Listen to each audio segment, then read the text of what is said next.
think it's important that authentic leaders have an attitude, an optimism that the glass is always half full. I know we're around people that think the glass is half empty, or some frankly believe the glass is leaking and will never be saved. But I think that it's important that as authentic leaders, we're optimistic, we're hopeful, that we give positive energy.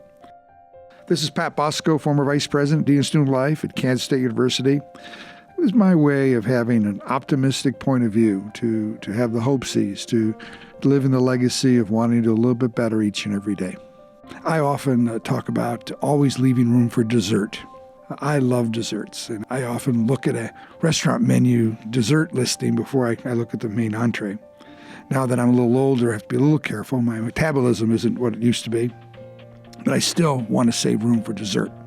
And I guess, I think in terms of life expectations, it's my way of saying that there ought to be a pause. There ought to be an opportunity for us to enjoy, not to overindulge, to keep things in moderation, but to understand that there ought to be something at the end of the rainbow.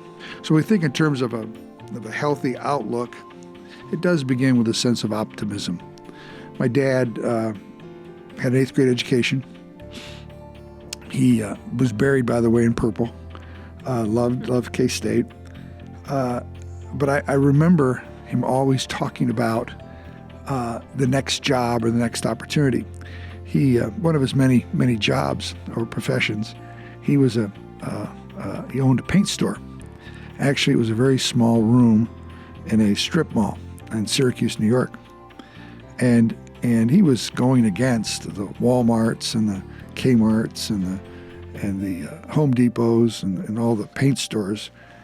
But the name of his store was Pat Bosco's Home Decorating Centers. Home Decorating Centers. It was a paint store. But his vision was to eventually own a bunch of centers that sold paint. And I remember one of our last conversations, knowing that he was going to die, he was talking about opening a billiard hall, a pool hall, an opportunity for us to go in halves. Unrealistic, but always having the hope-sees of wanting to do something a little bit better.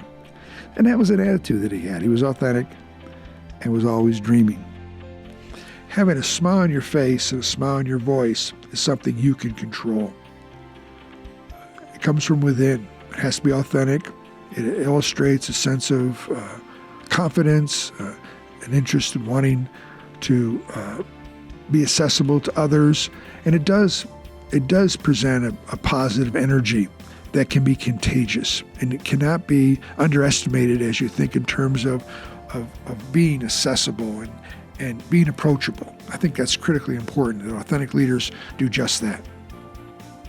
No one did it better than John Weefald, our university president for 23 years. He had a can-do, positive attitude. All you had to do is tell him that it couldn't be done. And it motivated not only him, but the people around him. An optimistic point of view, a can-do attitude. We can do this, and we can do it better than anyone else. The ability to set reasonable goals, but with effort, make all the difference in the world.